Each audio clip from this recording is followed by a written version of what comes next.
نجم كرة القدم العالمية زين الدين زيدان ولويس نازاريو داليما رونالدو.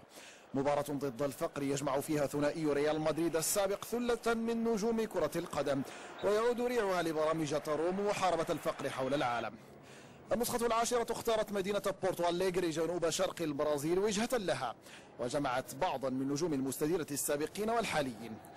لعب إلى جانب زين الدين زيدان مواطنه كريستيان كارومبه، الأرجنتينيان خوان بابلو سورين وسانتياغو سولاري، الإسباني فرناندو هيرو، وحارس المرمى البرتغالي فيتور بايا.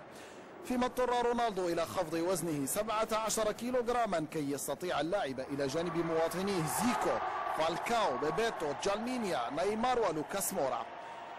فيما احتكم الخصمان إلى نجم الصافرة السابق الإيطالي بيرلويجي كولينا. انتهى اللقاء بتفوق رونالدو على زيدان ب3 أهداف ل2، لكن الاثنين فازا مجددا في موعد تضامني آخر يعيدهما للواجهة كل سنة، بعد أن سرقا الأضواء سالفا بعطاءاتهما ونجوميتهما طوال أكثر من عقد من الزمن.